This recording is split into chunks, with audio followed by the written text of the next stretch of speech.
Here we go. I think we are live, and we are. So welcome to this week's show, guys. Zero to Diamond podcast. If you're watching this on YouTube or listening to it on the audio, SoundCloud or iTunes, wherever you're at, and you want to watch the live show every week, we do it on the Zero to Diamond Real Estate Facebook group. So be sure to join that, and let me know if you have any questions. This week we have Darci LaRoque on our show. She is she basically has a business where she teaches real estate agents, and she speaks nationally about how to automate your business via online/social media.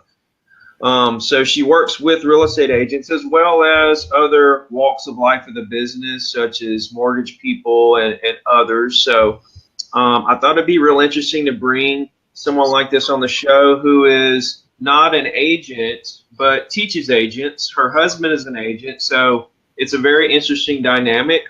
And I thought it was a great way to bring some value to everybody and kind of get a sense of, the other side, like from the outside looking in, if you will. So, Darci, for the few people, in the group that don't know you, why don't you just kind of give us a brief little intro bio of yourself and kind of how you got into doing what you're doing?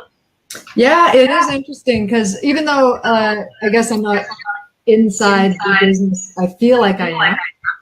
And it started many years ago with my husband is an agent. And so I've been in information technology for, I hate even saying how long now, 28 years about. And so long time.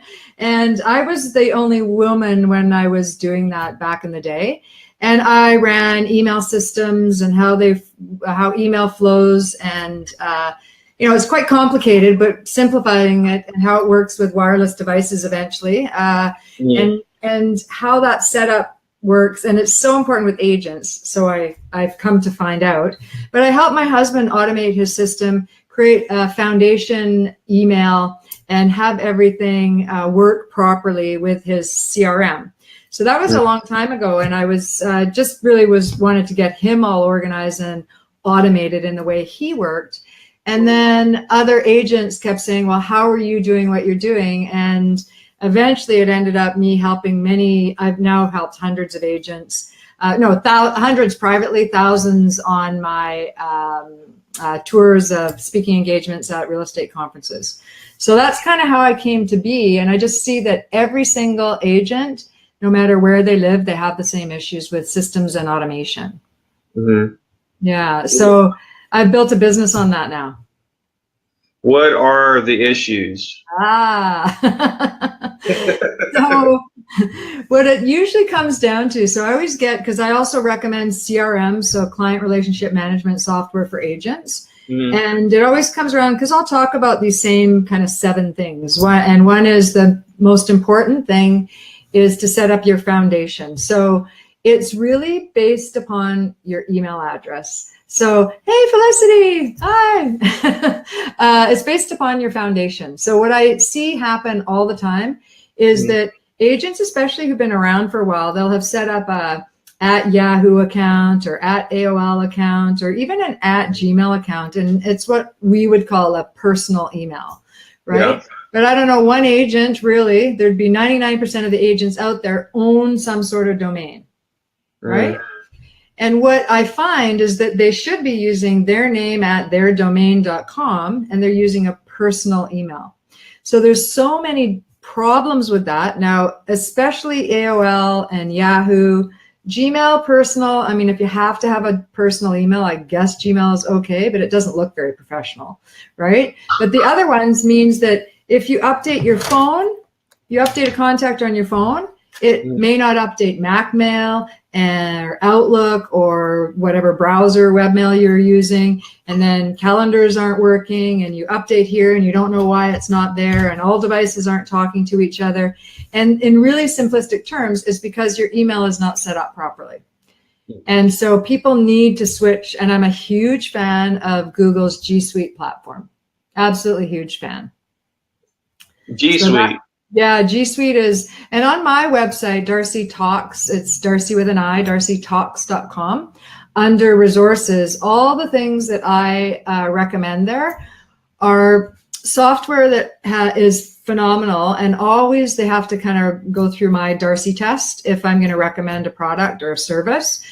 And number one, it has to work. Number two, it has to sync properly, because some things say they sync and they don't actually sync properly. And support has to be good.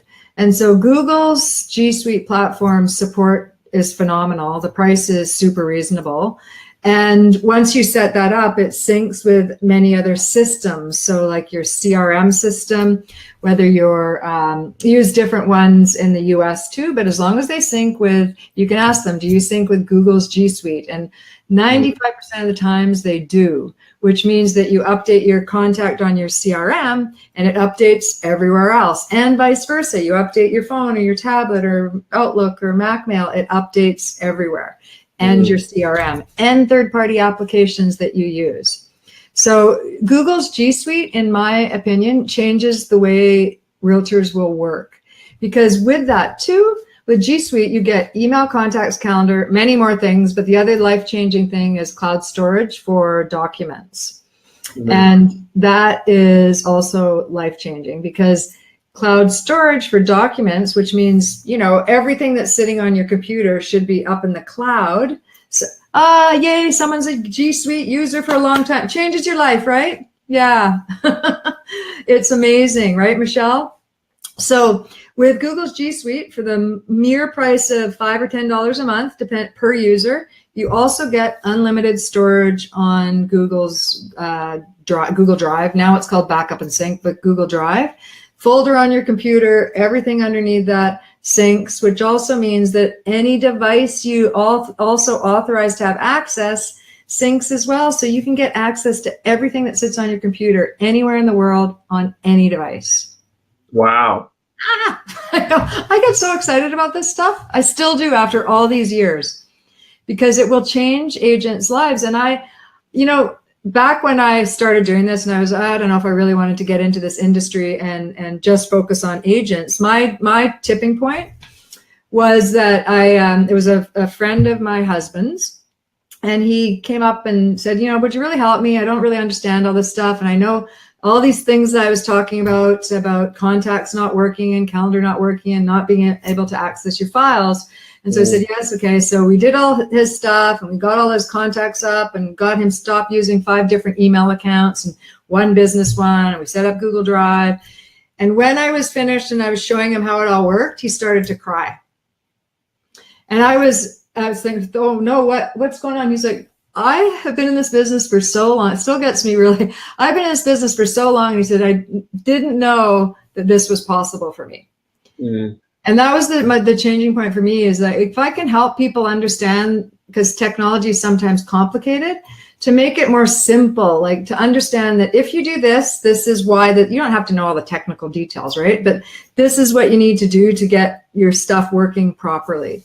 So it's been a phenomenal run for me, and I love speaking about it because I know it works and I know it changes people's lives. Because, people will download, let's say Dropbox or Google Drive or OneDrive, one of those cloud storage accounts.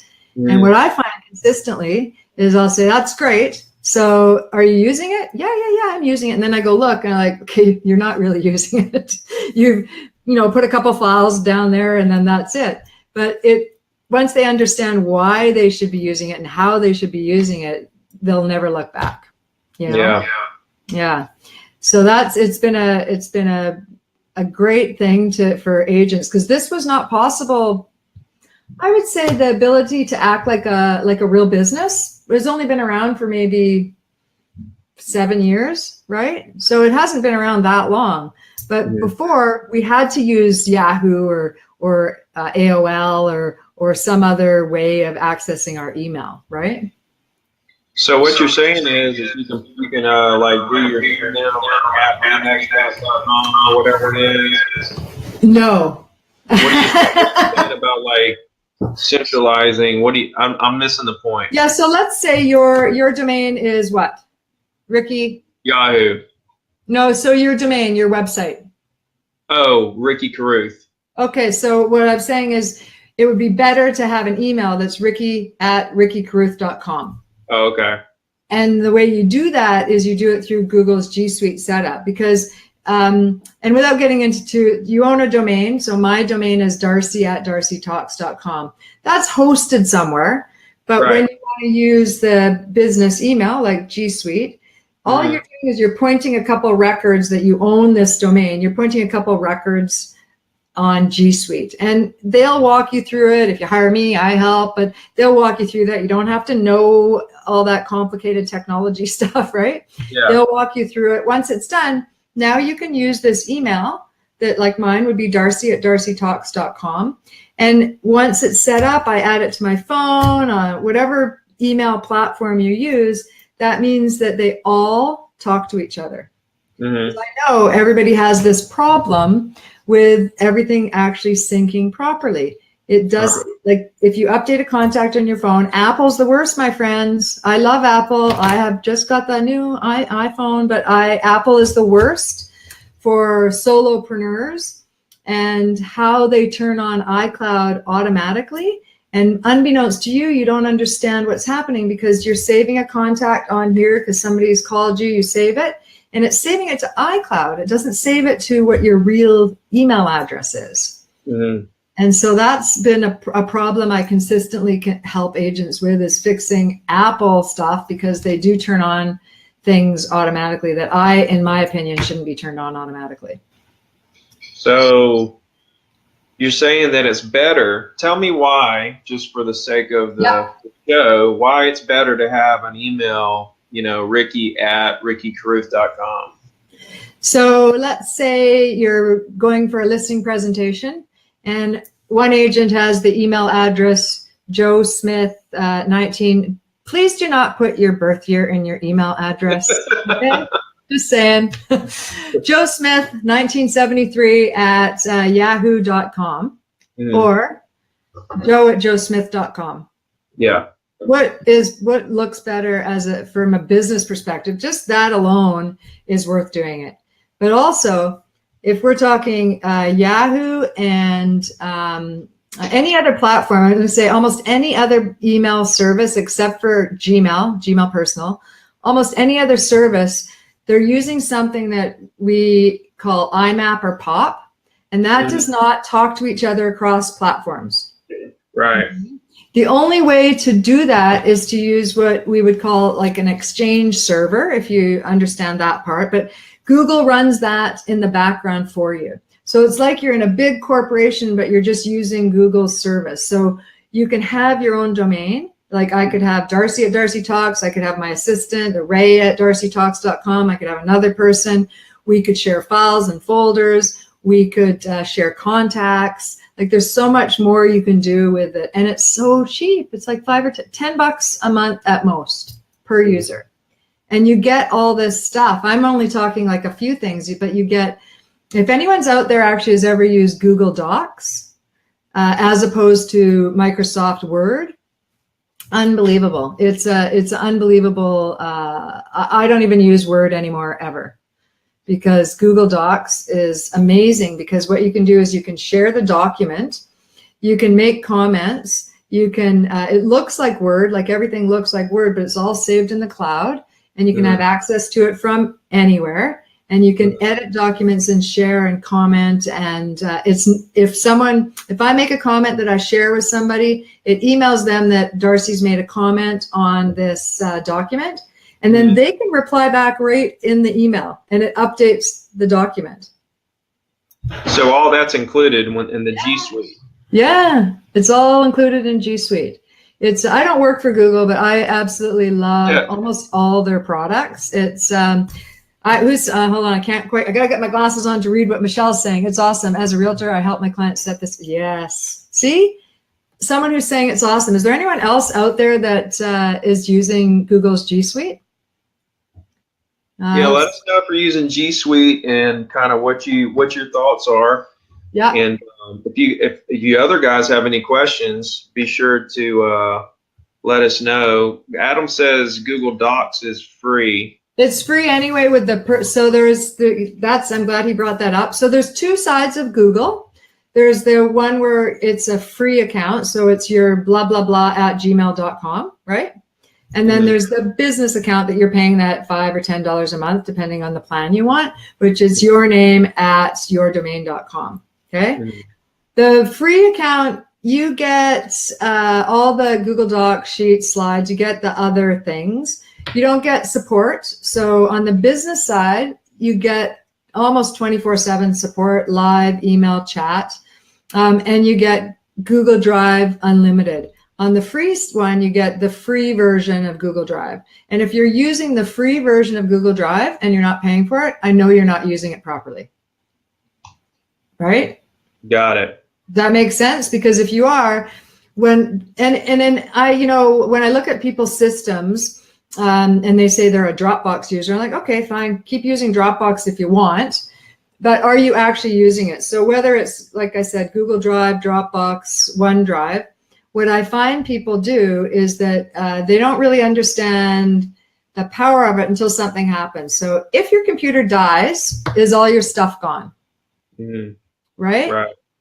If it's set up properly, because we don't really need to have an external backup. We used to have to do that, right? Go buy the external hard drive and back up our stuff just in case, right? And now when you're using Google Drive, Dropbox, OneDrive, if everything is underneath there, your computer dies, it's sad. I just get a new computer, I download the platform that I'm using, and everything comes back down. Right. So, and in the meantime, I can just log on or get access to it from my phone, or log on to the web version and get the file I need. So did you say unlimited storage? Yep. Like, what if you did like 50 terabytes? Well, I don't know. I know it's at least a terabyte. They just changed it actually, and I saw it's unlimited. So like most cellular companies too, they say unlimited, and then you have to read the fine print. I got you.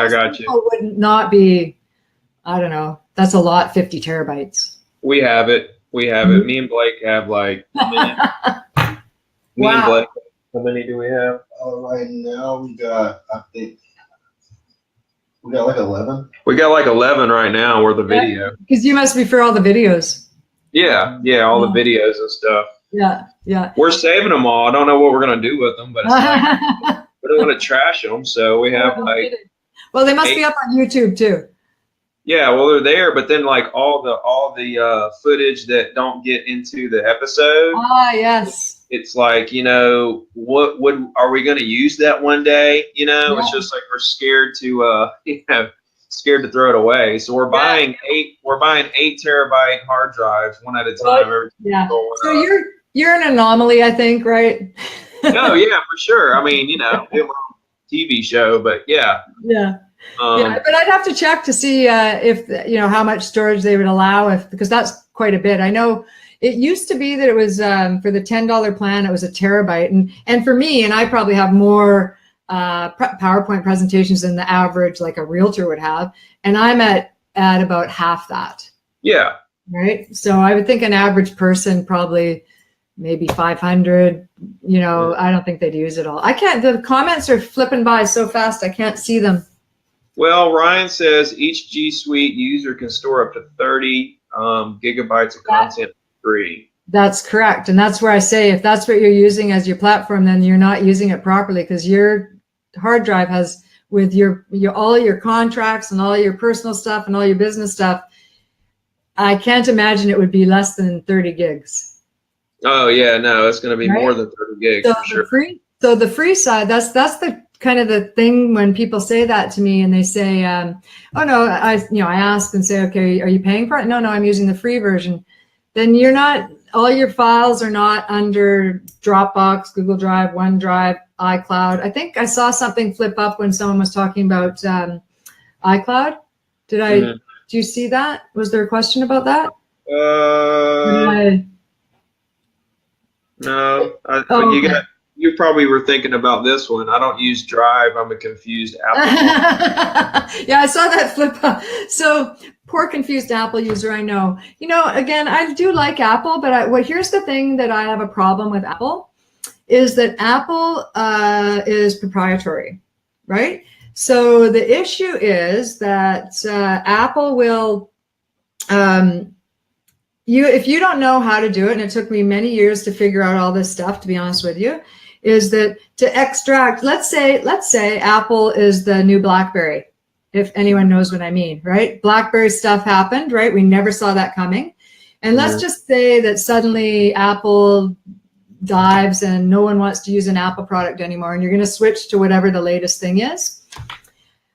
All your stuff is in Apple's cloud version, and they make it super difficult. It's not impossible. I know how to do it, but they make it very difficult for you to get your stuff, your contacts, your calendar.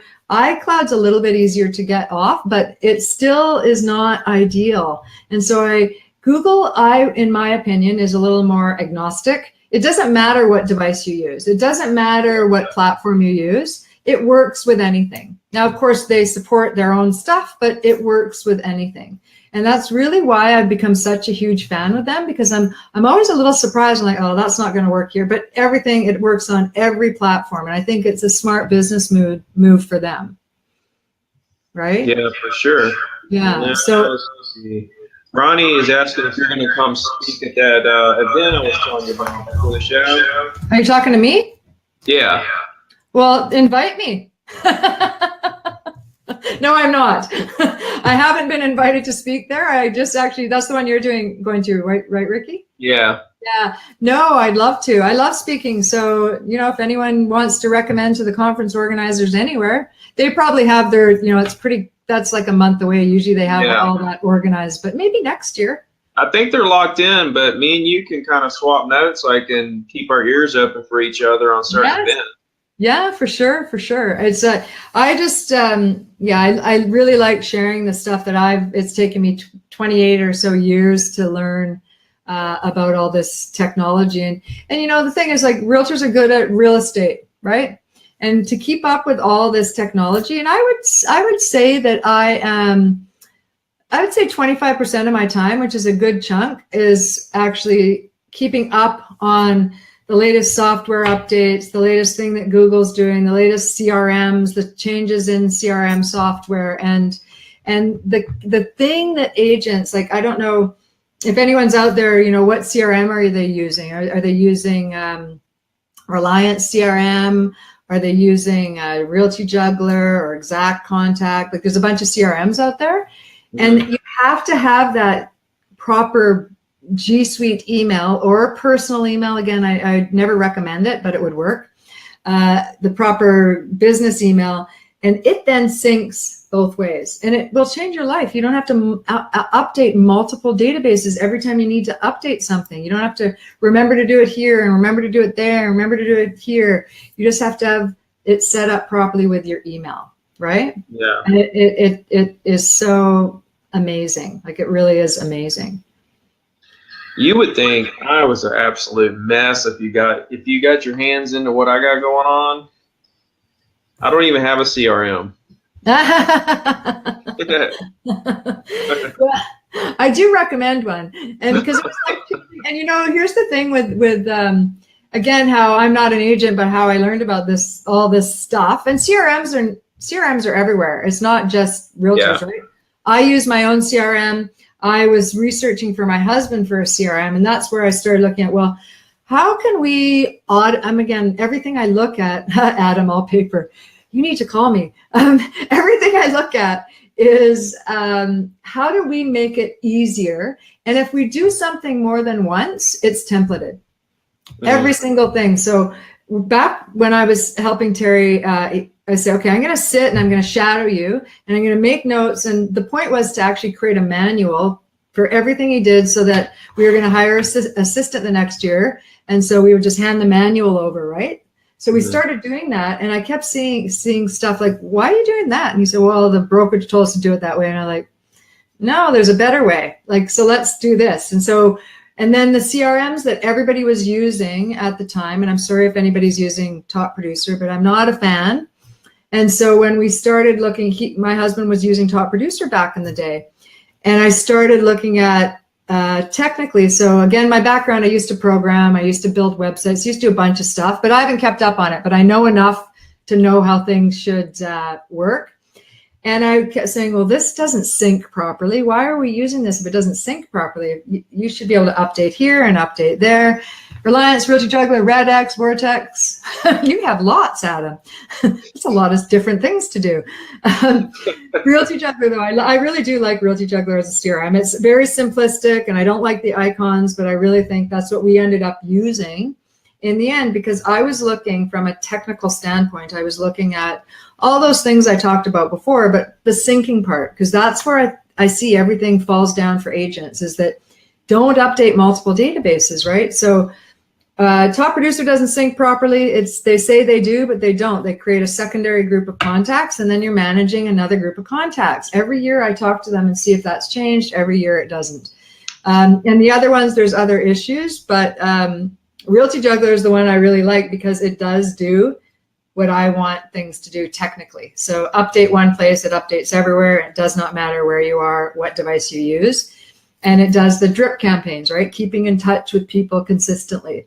So that's another thing that I found with agents as well. So once we've got the email set up, then we look at the CRM. Say, okay, so are you using a CRM? Yeah. And then like, okay, which one? This one, whatever it was. And all they're doing is paying for it like a gym membership. Right? Yeah. And so I'm like, okay, so let's look at this. So do you really want to use a CRM? Because why are you paying whatever? Like the most expensive one I saw was something like a couple $100 a month to a less expensive one. Adam, I love Realty Juggler because, can you read the rest of that? Business tracking. Yes. Oh, Adam, did you hear about Realty Juggler from me, or did you find it on your own? I'm always curious because I've been recommending it for a couple of years now, because it really is great. It really did what we needed it to do in the systems and the processes, and again, their support is phenomenal, which is super important for me. I don't want to pick up the phone and have to wait, top producer, 40 minutes on the phone, right? And wait to ask a simple question. It doesn't make sense to me. And so agents, what I found, like I was saying, is that they keep paying for stuff and then don't use it. And so what do we need a CRM for? We need to set up these systems, and then the CRM, we add, prospects gets this sequence of emails that they give you an idea of what to say, a sequence of emails. You make it sound like you, and then you'd add the prospect into this drip campaign or activity plan, whatever your CRM calls it. And then it's an automated sequence of emails that you don't even set it and forget it until the drip campaign is over in, like, let's say 6 weeks or 3 weeks or 4 weeks, whatever it is. Then you're reminded that it's over, and then you can add that person. Are they still just a prospect? Have they become a buyer or a seller? And then you add them into another set of appropriate email drip campaigns with reminders for you to call them. And I think once agents this is what I've seen over the course of many years now, is that, 1 or 2 deals, you can probably manage it. You might not forget too many things, right? But if you get a bunch of transactions that you have to do, you're going to forget to do things. Mm-hmm.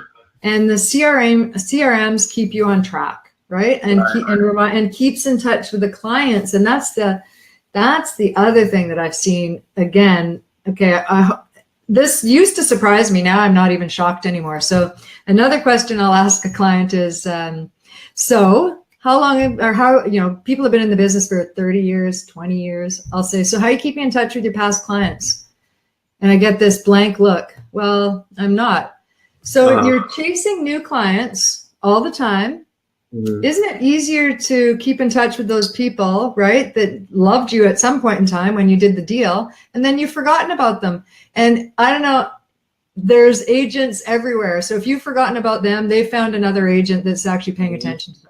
Mm-hmm. Right.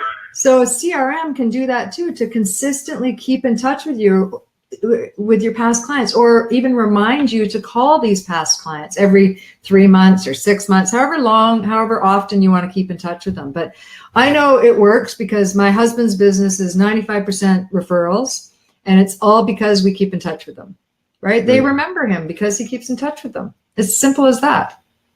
Does he call, email, text, Facebook? What does he do? Yes. All the above or whatever? Yes. Does he do that to all of them, or does he call some, email some?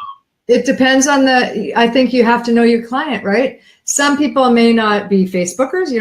They're not on Facebook. You can't Facebook them. Some people like texting. Some people like emailing. And you know your clients in the sequence. So we have a good example would be we have this, and people always think we're crazy, but we have this 10-year drip. And because we found that people stay in their homes usually 5 to 7 years, but sometimes longer, right? So we've created this 10-year drip that is consistently emailing people, right? And we can see if they opened it or read it, and so it's all good. But then there's also reminders, and in the reminder it'll say call or text the person because it's been 3 months or 6 months, whatever it'll say in the CRM. And then as an agent, you would know that client, right? You would know that client and what their preference is. And you can also keep notes of what that client preference is. And then if you're on Instagram or Twitter or whatever your social media platform preference is, you also know who your clients are. I know that Terry messages and comments and Facebook messages people, keeps in touch with birthdays, anniversaries. And we were talking, I think, a little bit before. I also do speak a lot about social media. And my take on the social media side is really more about setting up the platforms properly, because there's rules and regulations in every industry, and your industry in particular. So there's lots of things that agents don't do and should be doing. But then the other thing is, who's the audience on your social media, right? Like I see the problem I do see with agents is that they're posting all their listings all the time. I don't care. I don't care about your listings. Like if I was a client and I just bought a house, do I care anymore about you and your listings? No, I don't. So what else should we be doing, and what else should we be posting? Because it's really about building, like you're good at this, right? Building these relationships on social media, online, and then take it offline. So you actually have the FaceTime with people too. Like we've never been, this is what I don't get, and we're not using it properly. Is like, Facebook is my favorite. What's your favorite? Social media? Yeah. Facebook is the best. Yeah, that's what I think too. So whatever it is for people, whether it's Instagram or Twitter, whatever it might be, my personal favorite is Facebook. And if you think about it too, for me, who do you think my audience is? My audience is 35, 40 and older. They're on Facebook, right? If my audience was a younger audience, I'd be on Instagram more, right? So I think people have to think it through when they're thinking about, well, I want to go on social media, I don't know what to do, because you do have to learn the platforms, right? You do have to learn the platforms, and the way each platform is slightly different. But I know on Facebook, right? You could probably take a week course on how to learn how to do Facebook and Facebook lists and Facebook advertising and Facebook Live, and there's a lot of stuff to know, right? But I think that the one thing is that you have to know your audience, and we've never, ever, oh my gosh, have we ever known so much about people we don't know? Right?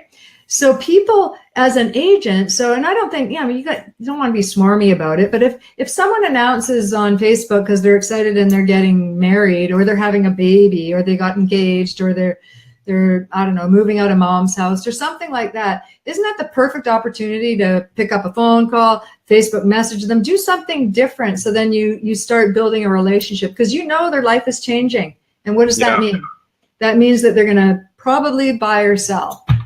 Right? And I think that agents don't use social media as it should be used. They're just saying, hey, I'm here and I'm an agent, and here's how awesome I am, and here's another listing, and here's another happy client, and I see it all day long. And your clients are probably seeing that too. Yeah, okay, we know you're an agent, but what about that getting to know people and making comments on other people's stuff and messaging people, right? Yeah. You have to separate yourself. That's the whole thing about being like the top agent in the area, is you have to be different. You have to really I just started doing this. Like I created like a landing page on my website. And what? Sorry, I missed that. Say that again. Like a landing page where people can put their information in. And I was like, you can figure out how much your property is worth. Just put your information in here. I'll get back to you and stuff. I've never done anything like that. So I was kind of toying around with it. And I know a lot of other agents do that, but you know, they do it in such a way that makes them look like every other agent. Yeah. So I'm really good at being kind of slick with how I word things and how I say things and my tonality and stuff like that, and how you have to come across like you really care instead of just going through the motions. Yeah. And a lot of realtors are trained to do it the way that looks like all the rest of the realtors, because the training out there is, you know, if somebody goes to a trainer that's training thousands of agents, of course they're going to hear the same thing. Yeah. So when they go back and all do it, right, it looks the same, but the thing is their intentions are good, Yes. but they don't come across that way. Yes. You know, because they're coming across like all the prospects are just another prospect instead of being real people. Yep. So if you can separate yourself and give a feel that you actually care about what's going on and you're just trying to provide value, you know, that's where you win on social media. Yep. You know, I like think that's so true. Yeah, and I think even it's because you do care, right? You do want people, you want the best for people. Yeah, everybody cares. It's just the way that we're trained, and they don't know any better. So they're doing it because they think that's how they're supposed to do it, but they don't realize. It's like this. I'm a phone call guy, and a lot of people are trained to call and say, hey, I'm just calling all the owners in your area or in your neighborhood about this. Yeah. And really that tells the owner, hey, they're just another number on your list. You're just calling all these people, you know, and just little things like that, you know, that they don't know any better. So what do you just curious? So when you do the calls, or you're doing cold calls, do you have a script that you use that you would say, or what's your thing when you phone the people up? I call them and see how they're doing today. I talk about the weather or how's their Thanksgiving or building a relationship. Yeah, like I make it sound like we're like brother and sister, and that I'm calling to see how they're doing and stuff like that. And then I drop the hammer and say, I don't want to take up too much of your time today, but a house down the road just sold. I didn't know if there's something I could do for you. Yeah. You see, that's my approach. And then when they say no, then that's when I find out if they have an agent, and then I get their email address, and then I start, you know, sending them my stuff. So that's how it goes. But it's all about how you say it and being able to read the person over the phone. Yeah. When you say, hey, how you doing, and start talking about the weather, you're looking for how they react so that you can kind of you're not molding or like mirroring them, but it will change your tone. Because if like I call somebody and they have this real country accent, all of a sudden I'm this country boy. If I'm calling somebody from New York that talks really fast, all of a sudden I'm from Jersey Shore. You know, like it's crazy. So, but that's smart. That's the skill, is being able to read people. And when people say they're too busy or they're in the middle of something, I skip the weather part and go straight into the rest of it and talk really fast. Yeah. I still get where I want to be. Yeah. I know you've perfected that, right? Because you've done so well. That's awesome. Yeah. I know. Done it for a long time. What's that? It took me like a decade to figure it out. I know, right? And that's the same. I know yes. No overnight successes. Everything takes a while to learn, right? What's Malcolm Gladwell? It's the 10,000. You have to do something 10,000 times before you're an expert at it, right? Yeah, the Bruce Lee kick. Like, he's scared of a guy that practices one kick 10,000 times, not knows 10,000 kicks. Yeah, there you go. Exactly. I totally believe in that too.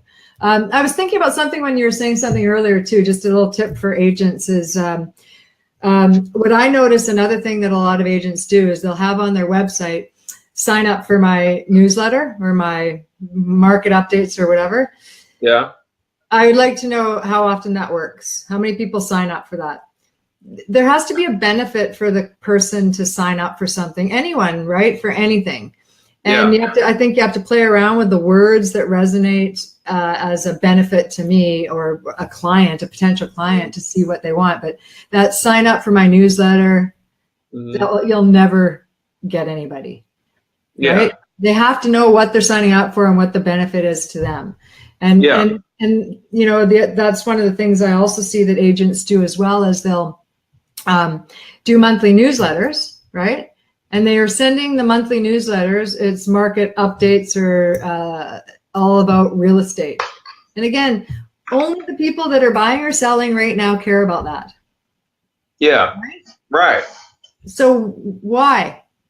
It doesn't make sense to me. It's like, if you look at the analytics of how often people actually open your newsletter or actually click on a link that you've given them to go to a market update or some statistical information about their region, how often. Now, there are investors for sure. Like, we actually separate our list. So we have investors who want those types of information, that type of information. And then we have our regular people that we send information about our local area, stuff going on around the neighborhood. It has nothing to do with real estate. Nothing. Right. So they open it up and they know it's not, hey, look at me and look at all the sales look at the place I've got. There could be something below about real estate if there's a cool listing or something that we want to get out there. But the bulk of the newsletters out to clients are about local cool things in the neighborhood. Right? Stuff going on, a local business, promote a local business, right? I see agents that do that on social media, and I recommend that. That's one of the things I do. Like, if you're out and about like agents are, they're at coffee shops and restaurants and wherever they might be, my goodness gracious, what a great opportunity to actually tag that business, help promote them. It goes in their feed, and then everybody sees that. And then you're just doing it anyhow. You're out and about anyhow. Tag the business. Right? Yeah, that is unbelievable. Like that kind of stuff is great, because people also like, you know, where's your favorite coffee shop? Mine is this place, and tag the place. And then everyone likes to give their opinions on stuff, right? And then they remember you. I just think that, you know, we have to rethink how agents do social media. Yeah. I want us to take a step back about this drip campaign. Yes. That your husband does and whatnot, and you have two different ones. You have one for investors and then one for like regular people. So like it's a drip, right? Like, you don't create it every email, or what? I think there's two things that I might have said it mixed you up there. So one is, we actually do drip campaigns based on a type of person. So past buyers, we have a drip that's based on the day they get the keys. Right, and that's the one that they get a touch point, an email touch point 4 times a year at least, and then a phone call or a text or some other thing another 3 times. So 7 or so touch points a year on the drip campaign for that. And then the other one is actually a newsletter, and it's usually the same people in the newsletters, but it's for different reasons, right? The newsletter is like a December newsletter would be about December holiday events going on around where I live, which is in Vancouver, in our area. What's happening? Because there's always Christmas stuff, and you know, so we do a whole newsletter about stuff that's going on and supporting the local businesses and just things to do with kids or not or whatever. It's just all about whatever happens in December. January would be something different about, again, finding local events that are happening and sending it out to the database monthly. So kind of 2 different things. Question is, do you create those, or is it a drip? Yeah, so the monthly one is created because it has to be relevant to what's going on that month. Yeah. So we do offer that service too, and we find content. But on the drip campaign, those are all done one time, right? And then it says, "Dear Joe, hey," and it sounds like Terry. So I'm not going to kid you guys that there's a little bit of work with drip campaigns initially. Might be half a day, or like my 10-year drip that I did, that really took me a long time, because we had to find content that was interesting over the course of 10 years, which is a long time, right? But the easy part is every year you have got one. Hey, you've been in your home for 1 year, right? Are you thinking of renovating? Right? Are you thinking of renovating? Can I help you? I know lots of tradespeople. Nothing about real estate. In the drip of 10 years, there's maybe 2 or 3 emails that say something about being an agent. Otherwise, it's value-added stuff. Hey, do you have an insurance for your place? Every twice a year, there's also something that says, this is what you should do in the summer. This is what you should do in the winter for prepping your place. You should be, if you're going away on holidays, don't forget to do this. It's all value-added content. And then again, Terry will text or call them other times throughout the year just to say, hey, how you doing? Right? What's going on? You've been in your place for 2 years. How can I help? Did you get my email? What's going on? They love him. Like everybody uses him every time they go to buy and sell because he consistently keeps in touch. The one thing I do get some feedback with agents or kickback of these drip campaigns, they always think that it's not going to sound like you. People are going to know that it's automated, right? Mm-hmm. Right. They don't.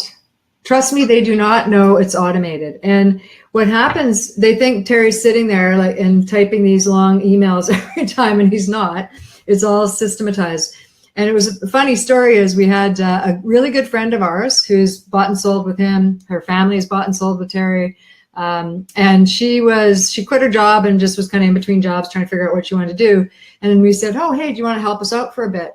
And so we had her help us with Realty Juggler and these drip campaigns. And I was showing her how it worked. And once a year, we go through them to make sure that our links still work.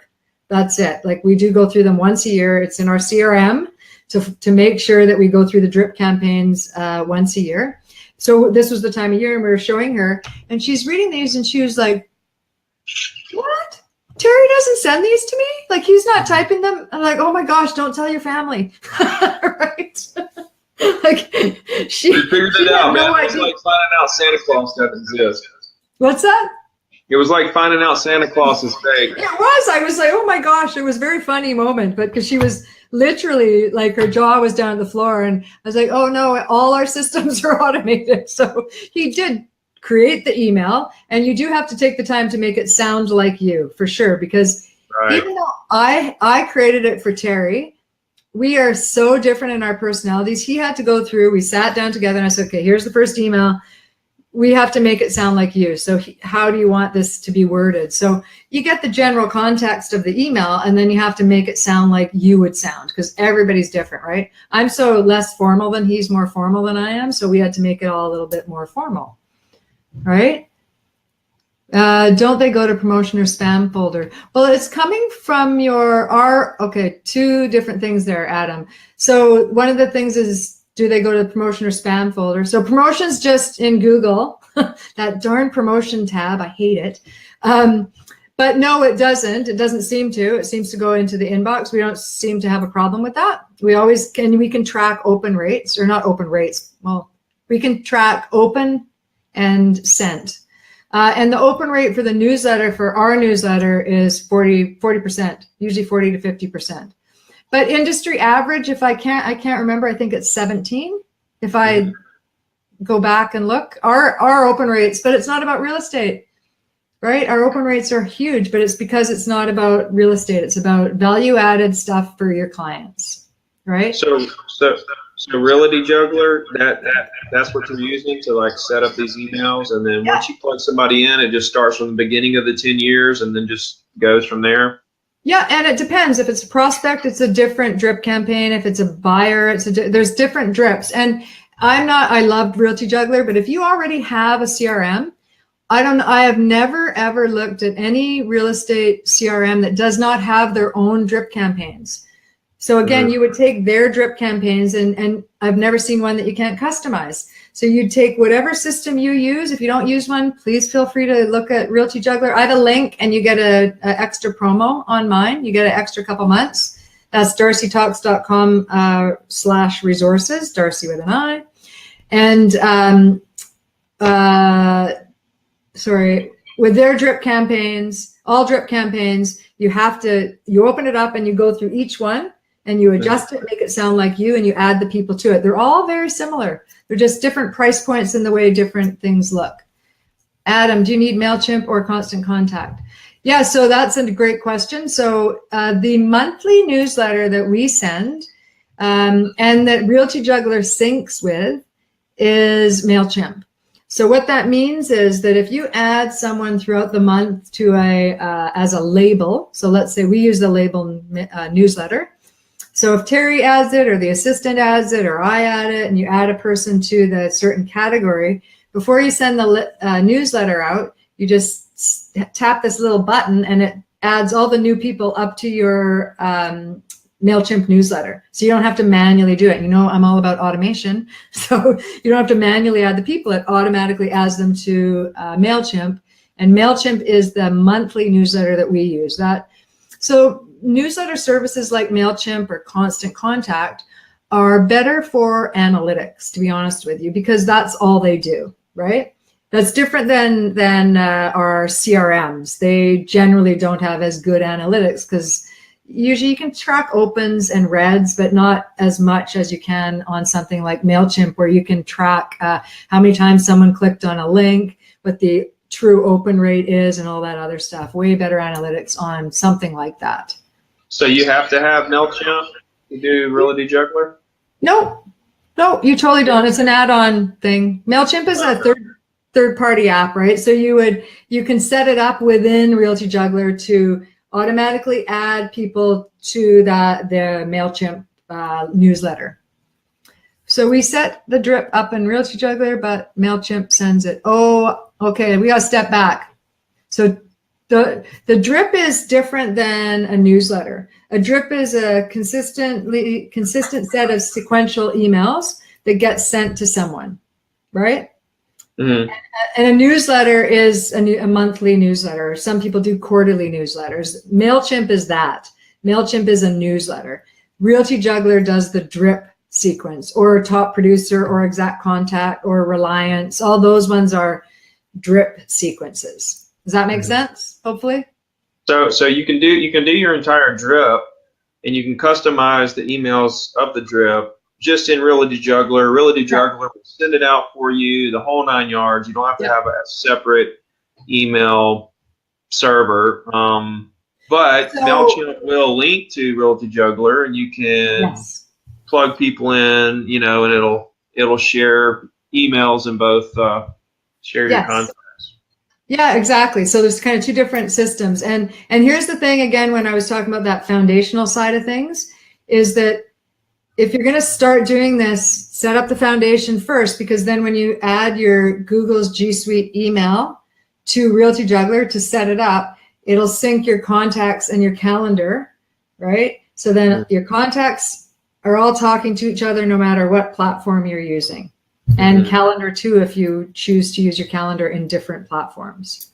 Right. Okay? And that's really important. So if you set up a Yahoo account on Realty Juggler, it's not going to be as good because you're now setting up it as a completely separate database. You import your contacts once and you add contacts there, but then it's not talking to your phone, it's not talking to your Outlook, it's not talking to MacMail. They're not all talking together. So that's why I recommend Google's G Suite, because everything talks to each other. One database, and it's Google that is talking to everything else, right? And vice versa. So G Suite, Realty Juggler, you can get in an email with your domain at your domain, just so it looks professional, right? That's just a feel thing. And then the syncability. So So that helps with the syncability. Yeah. What if you did like the @Remax? Okay, so I'm glad you brought that up. You said that earlier, and I thought I got to remember to talk about this. So you guys, I don't think it's just Remax agents probably that are going to listen to this or are listening, but almost all brokerages have forwarding email addresses.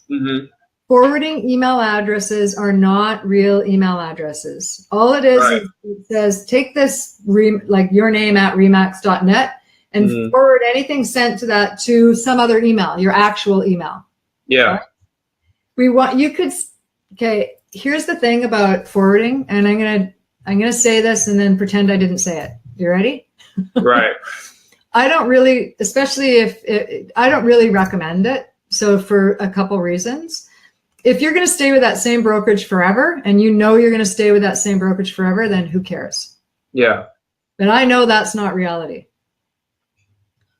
Does that make sense? Right. People jump. There's a lot of jumping going around. Sure. So what happens is you give someone that, let's just say, let's use some other, I don't know, okay. Let's say we've given everybody the Remax.net and then you change to go to another brokerage.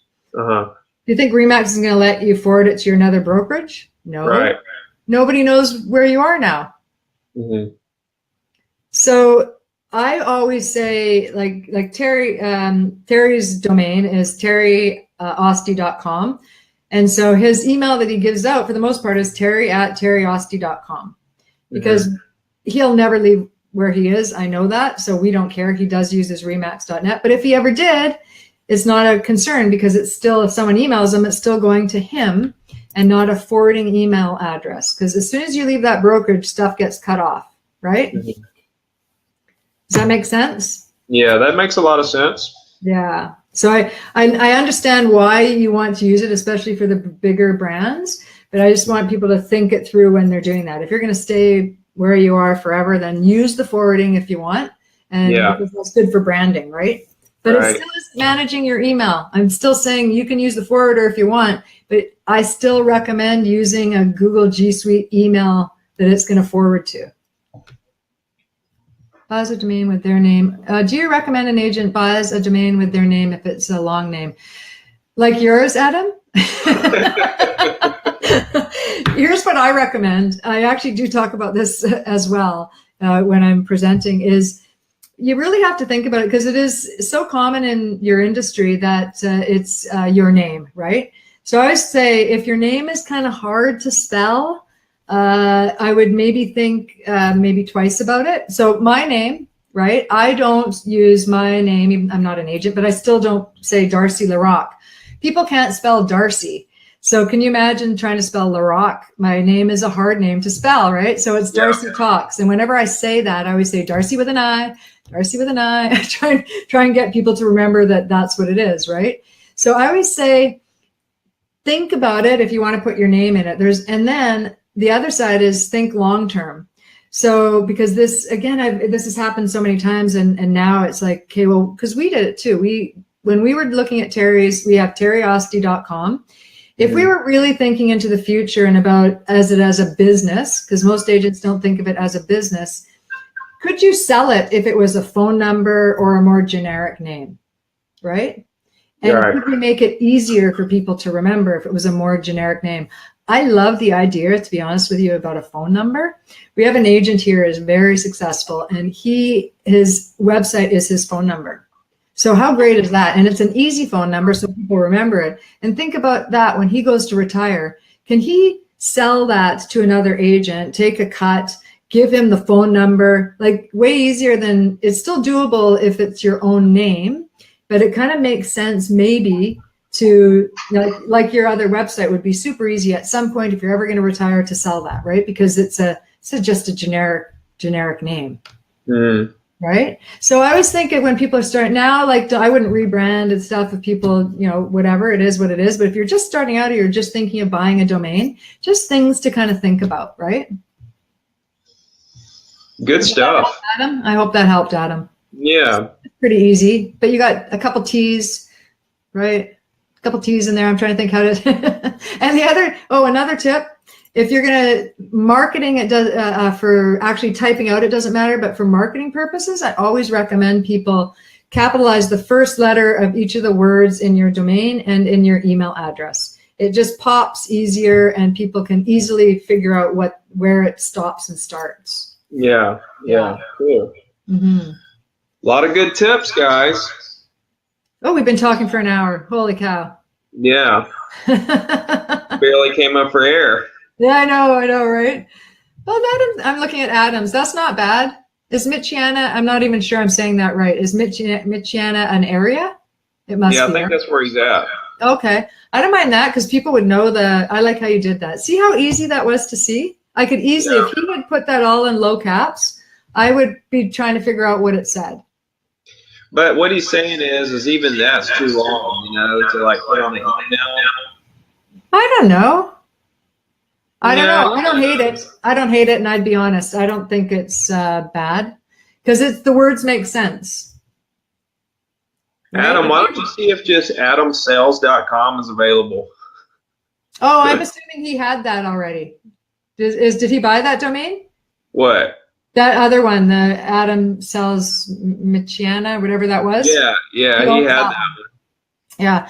The other thing is too, nowadays it's hard to find one that, especially if you have a common name like Adam, right? Yeah. It's hard to find domain names that are available without costing you a fortune. Mm-hmm. Yeah. It's getting crazy on the domains. Yeah. The shorter is better. I agree. The shorter is better if you can do it.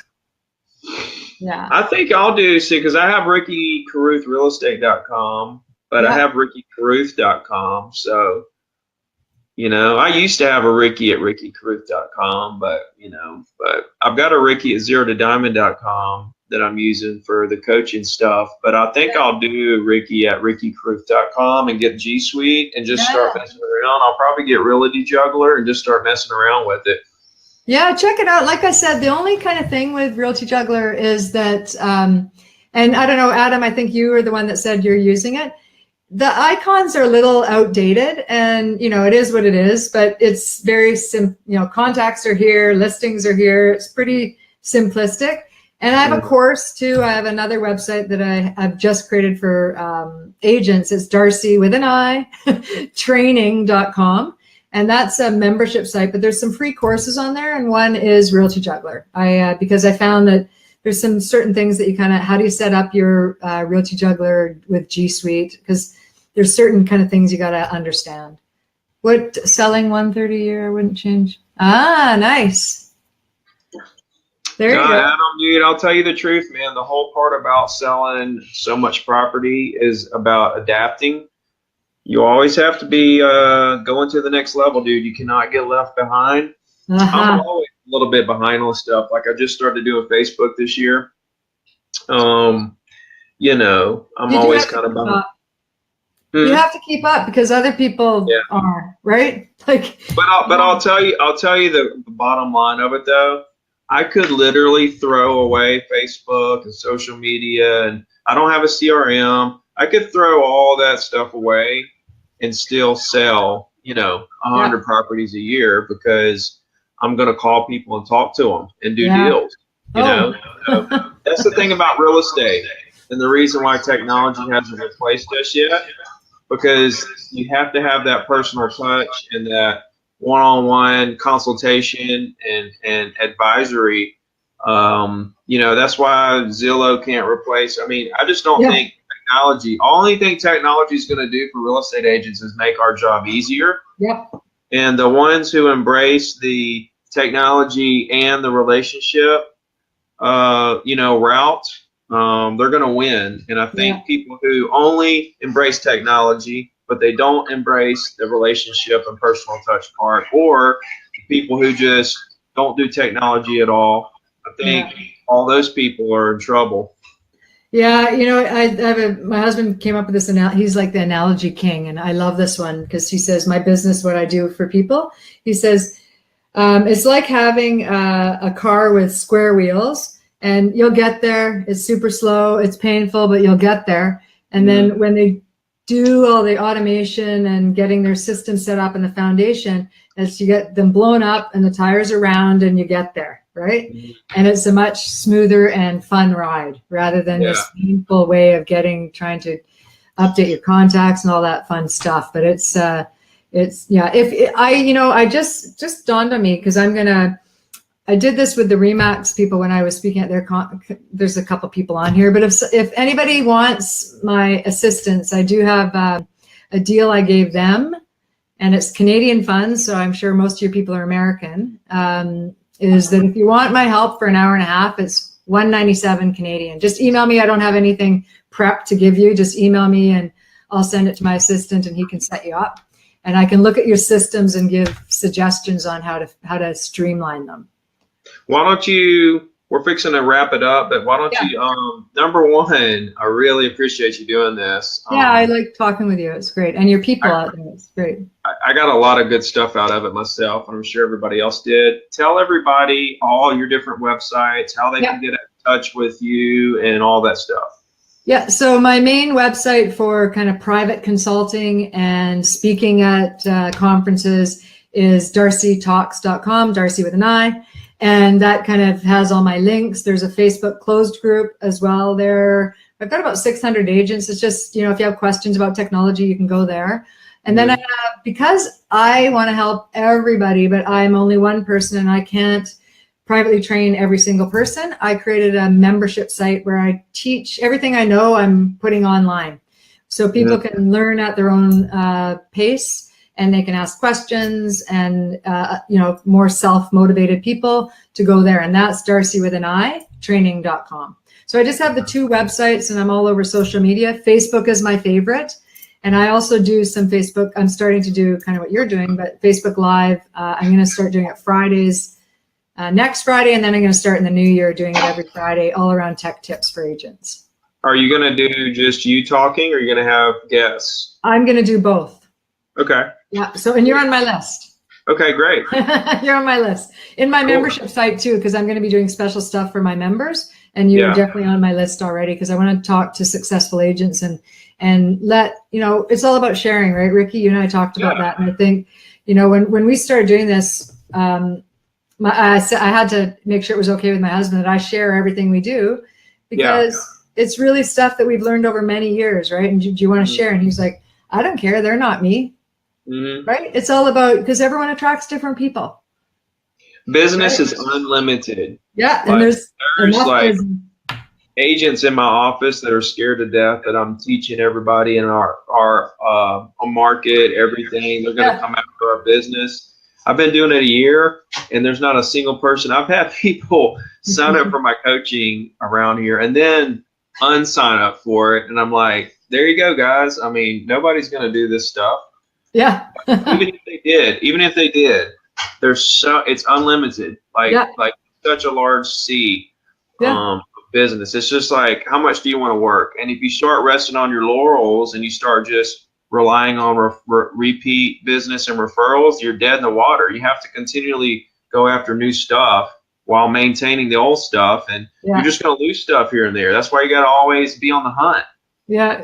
And networking, there's so many things we could talk. I think you and I could talk for hours about this, because this is awesome. Yeah. I've had a great time chatting with your people and Adam, and I recognize some names there.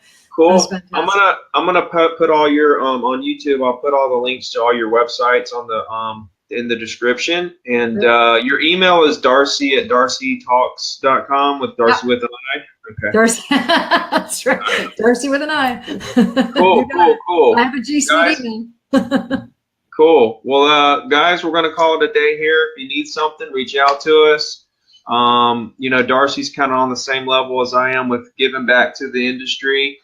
I think she kind of agrees with my mission to help reduce the failure rate in the industry. We're going to keep on plugging along. You guys get at us if you need something. We'll talk to you soon. Yeah, thanks. Thanks, Adam, for chatting so much. Thanks, Ricky. Later.